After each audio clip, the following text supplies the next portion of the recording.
How's it going, everybody? Good morning. Let me let me see if I can. I'll allow you everybody to record. Here comes Mateo. Oh, Mike is doing it.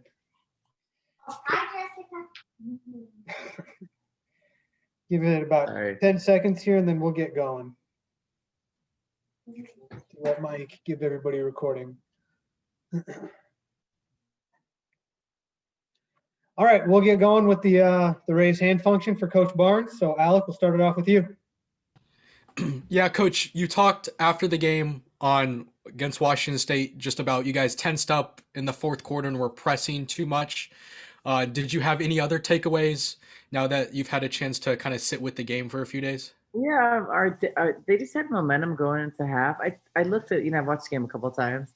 I think we had so many opportunities, but it came down to not making free throws, because we make the free throws, we seal the game. Kate makes her 2 free throws, the game's over, even if they scored a three. I mean, there's 7 seconds, and then I think Ari makes her free throws earlier. We kind of seal the game. So I think it didn't come down to the last shot, obviously, but I thought that we just really let them have momentum in the second half.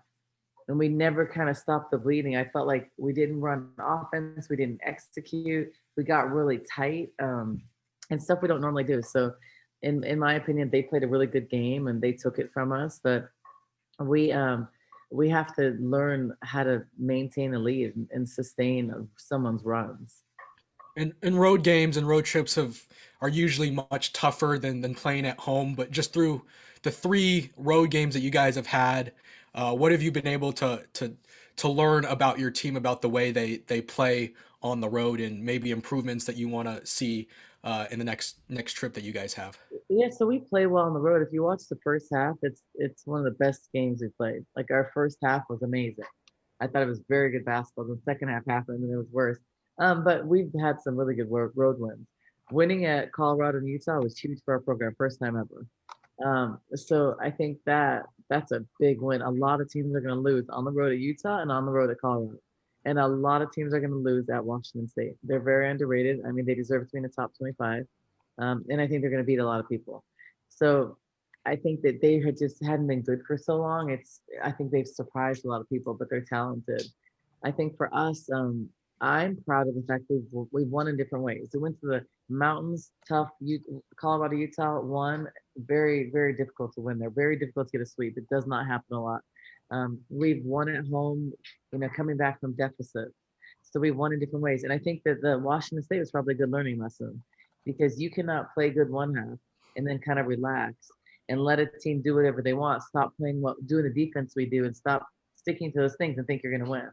And then if you can't make free throws and you can't do the basics, like, you don't deserve to win. So I think that was a game that um, it should be a reality check, just like the Stanford was. So two learning lessons, and it should make us better.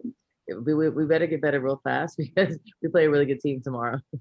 And then, does Washington State kind of remind you of you guys from a year ago or 2 years ago? Kind of a program that is right and on the rise and kind of underrated. Yeah, I think, but I think the difference with them is they're really balanced. So they don't have like one All American. They don't have one All Conference player. I think they have a really good, like, people that play their roles really well. I think Legger Walker, I mean, she should be Freshman of the Year. But I think that they have a very balanced team. Like, her sister Crystal is a really solid point guard. Bella does her job inside, much improved. They have shooters. So I think that they're just a good balanced team. Um, and I think they are. I think Cami does a really good job. I think they're an up and coming program for sure. And I think they're going to surprise a lot of people, because I don't know. You guys probably know what they were chosen to finish. I thought like seventh or eighth, maybe Last. ninth. Last. Oh, they were chosen to finish last. Yes. Oh well, so that's even worse. And I didn't realize that. I thought Washington. Okay, so chosen to finish last. So that means that everybody was wrong, because they're definitely not going to finish last. They will probably finish. I would say at least, like, they're not going to finish last. I'll tell you that. PJ? Sure. Hi, Dia. So let's turn our focus to Oregon. This game's on ESPN, and you know, it's a big game for a lot of reasons. Could you, first of all, why do you think it's such a big game? Why do you think it's so important for you guys to be on ESPN? Well, the first thing, it's a big game because it's 10 versus 11. So that's already a big matchup, ESPN or not. I think ESPN, just because it's a game they've chosen to highlight, and it's a game that should be a nationally a really good game. So hopefully it's a better performance than the Stanford game. So I think that it should be a good game. You know, we both have fun styles. We're different, but it should be interesting matchups. I think they're younger, but they have a lot of talent. They really spread the floor well. So I think just the style of play. I think it's a game that obviously people want to see. I think it's good for women's basketball. So I think that being on ESPN is an honor, and it's just people. It gives you more national recognition. So people from all over the country can watch Erie play for the first time, can watch Lauren, can watch Kate, Trinity. So I think it gives you national recognition, and it puts your program on the map. So it's great for Arizona women's basketball and the University of Arizona when they're talking about it and on the national stage. So it's just important for those reasons. And do you think it's sort of, I know last year you would have played, if they had an NCAA tournament, you would have been on national TV, you would have been on ESPN. But do you think that this now is coming sort of maybe at the right time for your program? Do you wish you would have been on earlier? What do you think about that? No, I Do you think care? no, I don't care, because it's just kind of like, for me, it's not the same whether it's Pac-12. It's a little bit obviously better for the program if it's on ESPN just because of national recognition. But I think that it's just the timing doesn't matter, because for us, we're a good program. So I think that you see what your team is made of, because it's going to be similar to a tournament, to big games. So how are people going to perform when the lights are on? And that's hard. I think that's when stars are made. That's when, you know, the big shots are supposed to happen. That's when you have to come to play. So I think for us, it's another measurement of where we're at and like what we need to work on, what we need to do. And for a program that, you know, you've been in this big turnaround, you're kind of an emerging team, right? This year you've been ranked every week of the season. You've been ranked, you know, for a million weeks going back to last year. But as an emerging team like that, you know, is it a little bit more? Is it a little bit more important? Or again, does it really adjust for maybe for people seeing the Erie McDonald's and your other players? That's really finally that this can happen now. Wait, say the question again, PJ. Sorry, it's long. So yeah. So, you know, as an emerging team you're going through this whole turnaround, Yeah. you know, does this make an ESPN game a little more important? And is it more just because people can then see Erie McDonald, one of the best players in the country, and your other players who are really good players? Nationally, people can finally see them. Yeah, so I think that it's because whether it's ESPN or not, I really don't get caught up in that stuff, because it's just another game. Like, as for the players, it's another game. I think from my perspective, which I don't talk to my team about, it is very good because, you know, Aries on the Naismith, All-America, it's a great opportunity for her to get more visibility. And it's great for the program. It's great for Kate Reese most people haven't seen her. They're not watching the Pac-12 on the East Coast at 10 o'clock at night. So for them to see her on a national network is very important for the program and for our players. So the timing, it's like you can't worry about when or where the timing is. It's just a blessing to be on. So I think it's a great opportunity to leave your legacy, basically. So for us, we're an up and coming program. We're just evolving. We're not there yet. We haven't arrived. We're getting better. So for us to perform well here is another reason for people to talk about the program as we're coming there. Like, Oregon's been there, done that. You know, they did it last year with Sabrina a few times. And this is our first opportunity. So it's a great opportunity. So I am hoping and challenging our team to step up to the plate, and like it's a game. But I don't treat it like it's any other game. I mean, like it's any different from any other game. So it's just another game. We're gonna do the same thing. I think the hard thing for me is that in a typical year, this game would have sold out. In a typical year, that Stanford game would have sold out.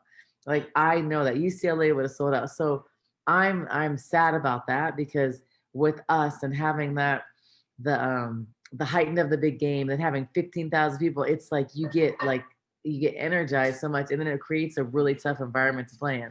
So unfortunately, that's not the case.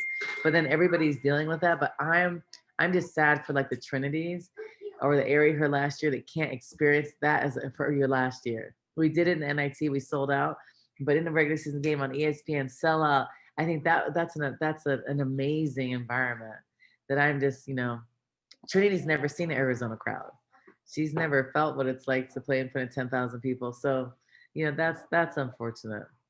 But it is what it is. We're blessed to be playing. We have an opportunity. So let's make the best out of it and bounce back.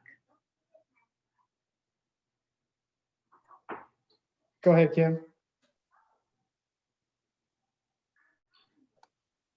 Kim, are you there? You're, Okay, let's go Ryan. We'll come back to Kim.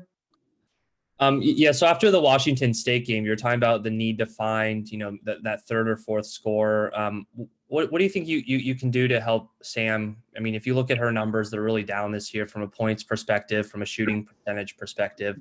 What do you think you can do to help her kind of get back on track? Let me just continue to give her confidence. We're doing individual skills to work on our, shooting and confidence. I think that, I love the way she was really confident to take those shots against Stanford. I think that she has the green light to take those shots anytime. So just, reminding her, hey, because I don't care if Sam goes 0 for 10. I still want her to take that 11 to 15 shot. So like, and Sam's not going to ever she's not going to ever be 0 for 10. She'll never take 10 shots if she's 0 for. But for her, I want her to do that. So if Sam's 0 for 5, I will keep getting her the ball. I want her to take the next 5 because then she'll probably be 5 for 5 and be 5 for 10.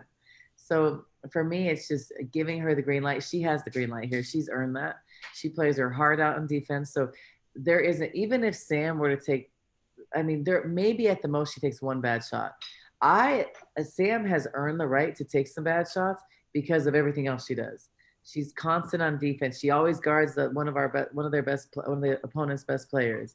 So I just encourage Sam to stay aggressive and to not pass up shots because it hurts our team. She's one of our best shooters. Without Sam and Helena hitting shots, everybody's inside and it's hard for us to play. It's hard to run offense. So and then, well, I was also going to ask you about Helena then. If you look at her percentages, she is the best shooter on the team. And what do you have to do to get her more looks? I don't have to do anything. She's got to come ready to play. So she's got to be able to come in and be ready to play and not, hold on. She's got to come in ready to play and take the shots when she's open. But she's not only a shooter, she's a great basketball player. So she's got to come in aggressive and be ready from the bench. And I think that's been the challenge because there's some games where she's not ready, and she was not ready against Washington State.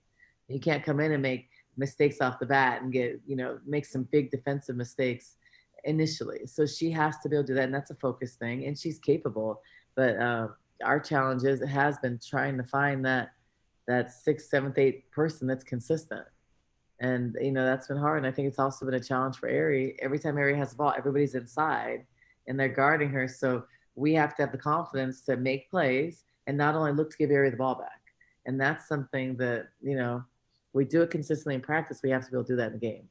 It seemed like last game, especially, it looked like there were some opportunities for players to take a 3 and they didn't want to do it. Like there was a one where Kate was coming off a pick and pop and it looked like she was open for 3 and she didn't take the shot.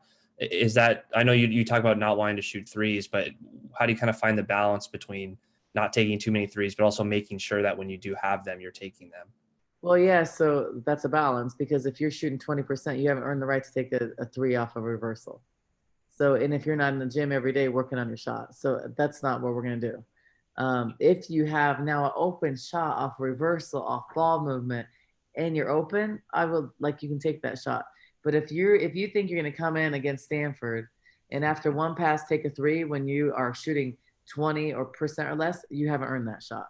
So that's not the shot I want. I would rather you reverse the ball and get the ball to Sam, who's a better shooter, or get the ball to Helena, who's a better shooter. And that's knowing your role. And I think that, so as a coach, you have to have a balance of still giving confidence, but also people need to know their role. If you're not a 3-point shooter and you can't make 3s, then you're not expected to come in tomorrow on ESPN and start thinking you're a 3-point shooter, and then you don't work on your threes. That's not how it's going to be in the program. So it goes twofold. You work on it, you do it consistently in practice, then you've earned the right. Like Trinity, her numbers are down. She has earned the right. She works every day on it, and she's a good 3-point shooter. Her numbers are down. I'm confident those are going to go up because she has put in the work. So she has the freedom to take that shot. Kate has worked on her shot. That doesn't mean we take a really fast one because then we're not organized on transition defense. But after a reversal pick and pop, that is a shot that Kate has earned the right to take. So I think it's just knowing your role and the personnel and who, because when we're a really good team, let's say it's me, Sam, like let's say 2 other players. We know Sam is one of our best 3-point shooters. It is my job as a player. If I know I'm not a great 3-point shooter, I should pass the extra pass to Sam. Like that's what good teams do. And that's what we're learning and we're doing a better job of. If Helena's on the floor, we know she's coming off a stagger. Let's look for her. That's not the time we drive it. So I think that becoming a smarter team in that sense, and it's stuff we work on every day. So in pressure situations, recognizing that. Or like Sam's just hit 2 threes. Well, do your hardest, like do your best effort to getting her that next one because she's hot. Like that's where we're not there yet, and we're working on that. But learning that, Aries just got into lane 4 times in a row. Let's set her a great screen to be able to do that. So we're evolving to that. And when you see us start to do that, you will see us go to the next level, and you'll see us be at that top 5 team or beat the best teams in the country. And the last question I have is just you're scheduled to play Oregon State this weekend. They haven't played in like a month. I'm just curious what that's like scouting them and how you think that might affect them. I mean, I can't imagine that not playing after a month and then playing a team like because they're not playing ASU. So playing a team like yours, that's probably not ideal. Yeah, but it's not ideal for us. They've been sitting there practicing for a month. So they've had a whole new non-conference. I mean, they've had a whole preseason. So I wish if we had a month of practice right now, we'd be so much better in a month. If we just were able to not play games and practice for a month and work on things, we'd be better. So it's twofold. For them, it's probably hard because they haven't had that game prep. They haven't like played in games in a while, so challenge. But for us, it's hard because they've probably improved on a lot of things and been able to scout and focus on, us for like a week or so. And we're focused on Oregon right now, then Oregon State. So it's a tougher weekend for us. But I think so both. I think it's going to be interesting, and hopefully they do come to play. They're planning on coming to play now, but they've been. I don't think they've played since December 19th. I think that's what my film said. So, yeah, harder to scout because, like, plus if they had injuries, then those people are probably all healed up by now. It's been a month, so it's a challenge. Troy? So last year, you guys came close to knocking off Oregon at home. I think you guys lost the game by 7 or 8 points. They lost a lot from that team last season, but here they are in the top 10 again. What kind of similarities do you see between last year's Oregon team and this year's Oregon team? They're really, they're a really good team last year. They lost 3 top 10 picks in the WNBA, but in All-Americans, and they Player of the Year. But I think in some ways they're a better team this year. They have more depth. They have more balance. They're not relying on one person. So I think that they're young, but I think they're really good. Different because Sabrina was really hard to guard, but they have like a lot of shooters. I mean, multiple players shooting over 40%. Like their leading scorer is 13 points a game, like a little over 12. So it's like 12, 11, like there's balance. And those kind of teams are hard to guard. I think although they're different and younger, they're very good. So, they definitely deserve to be in the top 10, and it's going to be a tough game. And then, we've talked about the game being on ESPN all week long, first game ever for Arizona on ESPN. It's not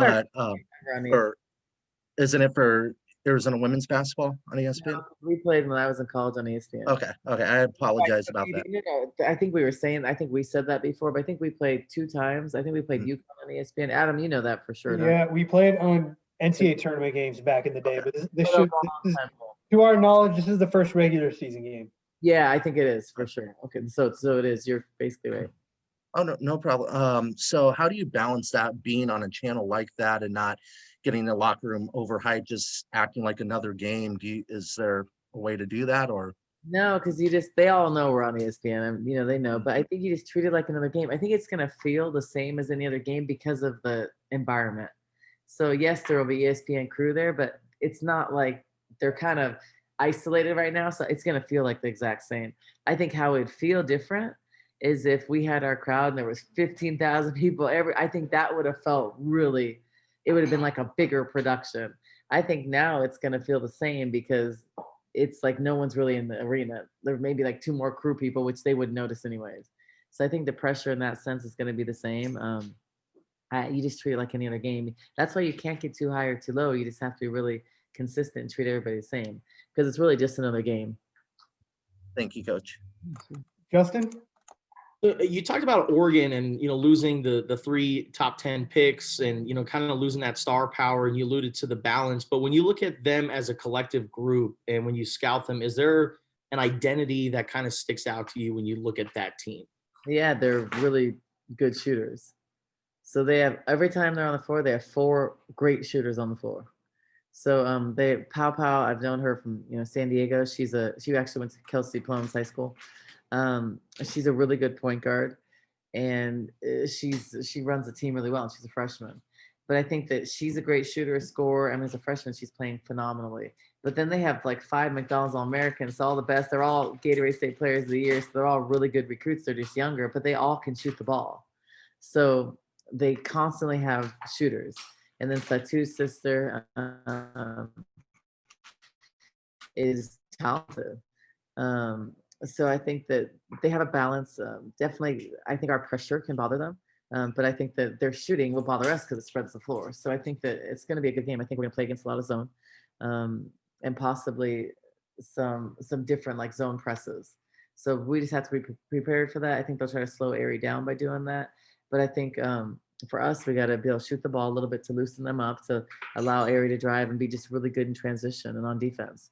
But the 2 main things we have to guard is middle on balls and wing on balls. If we can't do that, then it's going to be a really long night. Thank you. PJ? Yeah, a little switch here. I know that you guys have started wearing those chips to contact trace and stuff like that, and we haven't talked about it. Can you walk us through, like, is it sewed into the uniform? Is it part of is it a bracelet? What does it look like, and how does it work, and what are the extra things that you guys have to do with it, or nothing, Yeah, so basically we get to the arena and right before practice, it'll be like in this little tray in these chips. It has a little like a light on it. So the light goes green, yellow, red, right? And so as coaches, we usually put it on this little watch, so it looks like an iPhone thing, but it's like a little bracelet, and you stick the chip in there. So we'll wear it on our watch, or some will wear it like in their sock. And then for the players, they put it in their sports bra or they put it in their sock. And during the games, it's in their band. It's like sewn into their band. It's a little slit in there they could put. But it basically, if me and you are right next to each other, a foot or 2 away, it's going to be blinking red. So then we know to get more distance. And if we go a few, like 6 feet away, it goes green. So it's able to collect the data, but that's basically what it is. I think at some point, if you're around someone too long, I think it makes a noise. But you just it makes you more aware when it's red. You're like, oh, you step back because you don't realize how close you are to people all the time. And so it's just different. On the road, we have it. On the planes, we have it. During meals, we have it. So it's just, it's a different world. And so when it's sewed into their shorts like that in their band, then when they're playing, they don't even notice probably, right? Because they're on top of everybody when they're playing, and it would be red all the time. They don't notice a lot. I don't know why I put on mute. But it's funny because if you trace, like if you're not guarding that position, it's usually not that bad. But if you're like next to a post, let's say 2 posts are guarding each other, then in a game it might be like 20-something minutes. But if it's a guard, that's why it's good the contact tracing, so it won't wipe out both teams. So it's pretty interesting data. Like sometimes I look at the data like, wow, I was around her way too long, just because it's natural to kind of go stand near someone and talk. So yeah, it makes you aware, but it's good. It's helping us, and we've been pretty good. We've been successful not having any problems. And do you only wear that for games, or do you get it one every morning, or how does it? So we get it every practice, only when we're together as a team. So when we travel, it's all the time. But when we practice, it's just that practice and we give it back after. Ryan?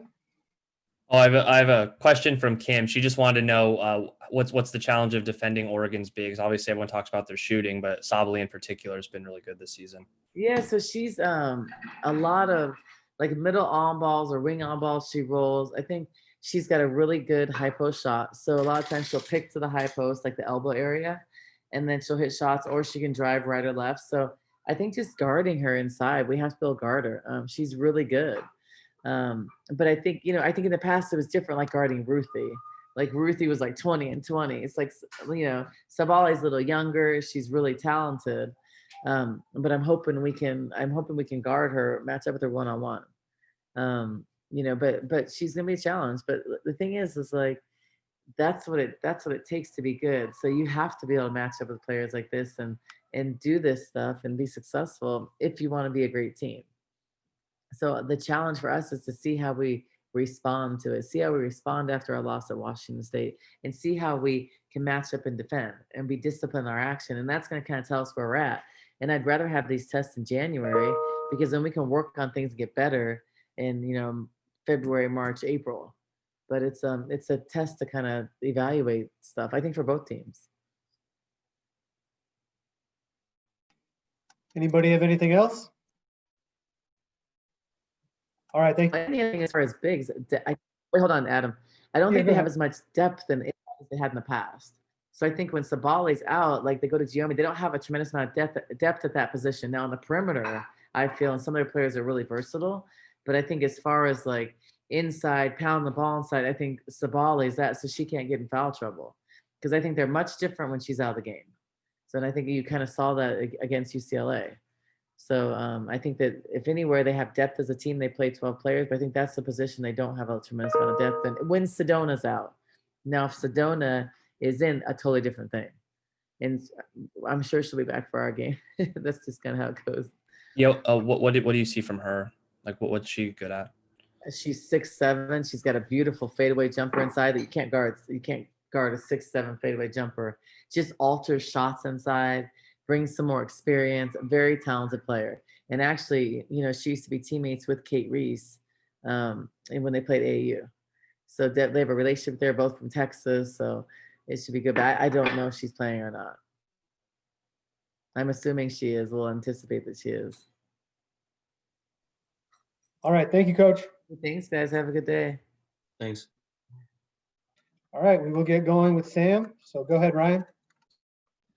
So how do you guys feel going into this game? I mean, you're coming off that tough loss, and now you're facing another good team at home. It's on ESPN. I'm sure it's a really exciting week for you guys. Mm-hmm. Yeah, we're super excited. First time playing on ESPN, so definitely going to be fun. Definitely want to bounce back after this past weekend, and knowing that we get to play Oregon, another tough matchup. So we're just super excited and preparing these past couple days, getting ready for it. What did you learn from the Washington State game? We kind of just learned like you have to play full 40 minutes, or I guess in that case, 45 minutes of good basketball. We kind of had them in the first half, but then let up a little bit in the second half, and they were able to come back and get the win on us. So just playing team defense, staying straight, and playing great ball for 40 minutes. And what do you think the keys are to beating Oregon tomorrow? Definitely stopping their shooting. Obviously, Oregon's always been great at shooting, so definitely locking down on that. And then Oregon runs a lot of on-ball or pick and rolls, so working on our on-ball defense is going to be one of the most important things for this game. And for you personally, Adia's been talking about the need to find additional scores other than Arian and Kate. What do you think you can do to kind of chip in a little bit more? Mm-hmm, yeah, definitely being more aggressive. With Ari, obviously everyone's going to be sagging in the key because she's such a great driver to the basket. So definitely just being ready whenever the ball is handed to me to be ready to shoot, knock down those shots, get an extra shot so I'm more consistent, but then also know that teams are going to scout me as a shooter now. So now I'm going to be able to be ready to drive and get those layups and drive in and get some pull-ups to try and help out with the scoring. And Adia also talked about the importance of just being confident. Is that something you've struggled with at all this season? I know you haven't shot the ball the way I'm sure you've wanted to.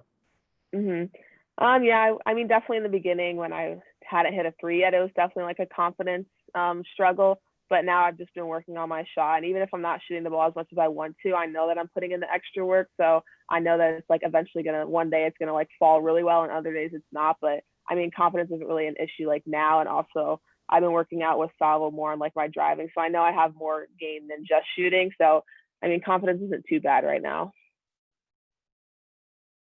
PJ? Yeah, hi Sam. You know, when you've been through so much with this program, and you've been part of this growth and this turnaround. For you to be at this moment playing your first game on ESPN, what does that mean to you? Yeah, it definitely means a lot. I've never thought after my first year that something like this would happen.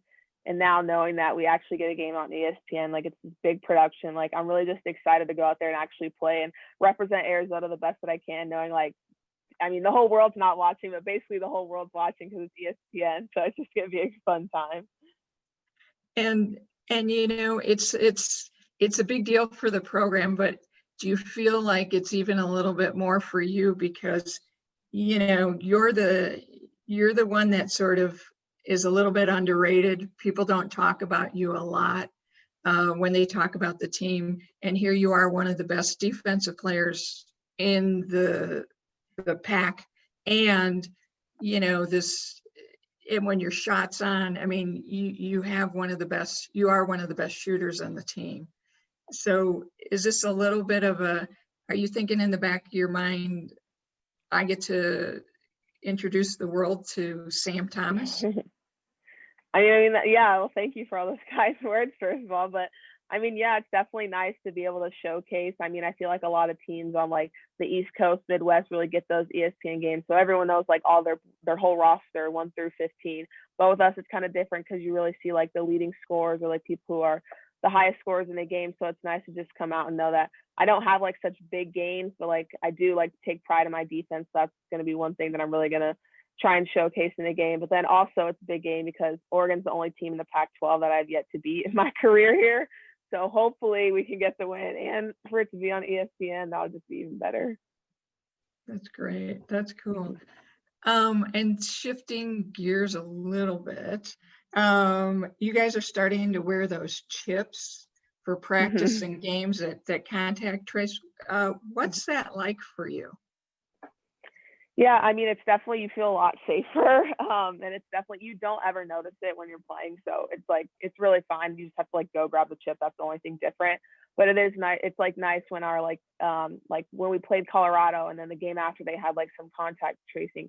And our trainer said to us, oh, well, one girl was a shooter. So she stayed in the corner most of the game. So she wasn't by anyone for more than 15 minutes. And then another girl was on the bench, so no one was near her. So it was just cool to like see that data and be able to see all those things. So it's really nice to know, like, if someone does, like, gosh forbid, like catch it, someone we played with, we're able to like relocate and track everything to be as safe as we can.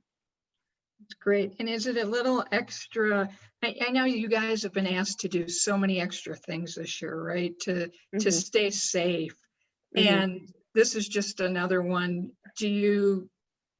By this time, when you got the chips and they started telling you what you had to do, was it just like, oh, it's just something else we have to do? Yeah, definitely. I mean, obviously we're just happy we can play this season. So we're doing whatever they tell us to do, whatever they want us to do. And also we know it's so much extra work on our trainers and everyone in the lab who has to get all of our COVID tests every day, which we're lucky enough to get. So we just try and make it as easy as possible for them and make sure we're doing all the tests correctly so we don't have to go in and retest and like make it more difficult on them. So we're just trying to make it as easy as possible for the medical staff. That's great. And when Coach Diaz said that sometimes like in practice, it'll beep, like if you're too close, does that freak you guys out? Or do you notice the lights blinking, or is it just, I know during the game, I think it's sewed into your the band of your shorts. But in practice, do you really notice it? Does it bother you sometimes? Or are you like, oh, you're too close to me? Yeah, I mean, in practice, a lot of people just put it in their socks, so you can definitely see like the blinking. but it like actually helps us because like when we're in lines waiting, we always tell each other like space out, like we're always reminding each other. So it's not really distracting. Like it actually like helps a lot. And then there's like a setting or something like that where if you were close to someone, it would start beeping, but they like change the system so it doesn't beep or it doesn't like make the noises. It just shows the color. But sometimes there's like a little malfunction. So we'll be like all watching film, and then all of a sudden someone will start beeping and we're like, what is that? What is that? But then we realize it's just our tractor. Do you ever like, does it ever go red or something? You're like, get away from me. Like, Oh, all the time. We always like joke about it, like not joke about it, but we're serious about it. But it's like, you're too close to me. Like you need to back up. Like when we're watching film, we like space out as much as possible. And you can see Salvo sometimes when he's like in the front, like going through the scout, he'll be able to walk one way because he walks when he talks, and he's like closer to someone. He like looks at his ankle and he starts walking the other way, like trying to get away from everybody, but it's hard. that's cool. That's cool. Mhm. Thanks. Justin? Yeah, you just mentioned that you never beaten Oregon in your time at Arizona. Just over the last few years, with their star power with Sabrina and Ruthie, how challenging was it to go up against such a great team? And what do you notice about this year's team that's still a challenge, but maybe gives your team a chance? Yeah, definitely. I mean, Sabrina and her all the top draft picks, definitely made it hard to beat them. They really had a great team, so credit to them. But I mean, I think just playing them like every time and learning, and then now with their team that they have now, they're definitely like younger and they're also new. So it's like they obviously play really well together, but they're kind of a different team more. They have more like Jazz Shelley now has to step up more. Shava, she's still the sixth man, so she has to step up and score more. And then Sabali's sister, they're totally different people. One of them's a shooter, and then the other one's, she seems like more of a straight down in the post, like battle with you down there. So it's definitely going to be different style, but I'm excited to play them just to see how they are this year. And Coach Barnes said in a typical year, she would have loved to see McHale Center for a game like this. How do you envision, just game day atmosphere if fans were allowed? We definitely would have sold out this game. It definitely would have been crazy. We would have had so much like promotion for the game. It would have been so much fun. Probably everyone's family would have flown out for this game. So it definitely would have been fun. And then obviously for all the games that we have in the Pac-12, it would have just been nice to be able to have fans have that support. It's always nice to see people's faces. So, I mean, it definitely, it's tough this year not having that, but I mean, we kind of just got used to it. So now we just have to get through, and hopefully maybe for the tournament or next year, we'll be able to have some fans. Thank you. Troy? So how do you prepare for an Oregon State team that hasn't played in nearly a month? I mean, there's not a lot of film on them. How do you just prepare for them in practice? I mean, try and get as much as we can. They obviously played a couple games, so we're able to kind of scout those new players. But then also, I think they pretty much play the same game that they have been in the past. They're very kind of like Stanford, scout specific. If you're not a shooter, they're not going to guard you at all. If you are a shooter, they're going to make you drive. So it's definitely just a little kind of like taking some film from last year, maybe seeing what we did well against them, and then applying it and showing it in film so then we can do it in the game coming up. Because obviously, as you mentioned, they haven't played in a while. Anything else for Sam? All right, thanks, Sam. Appreciate it. Thank you.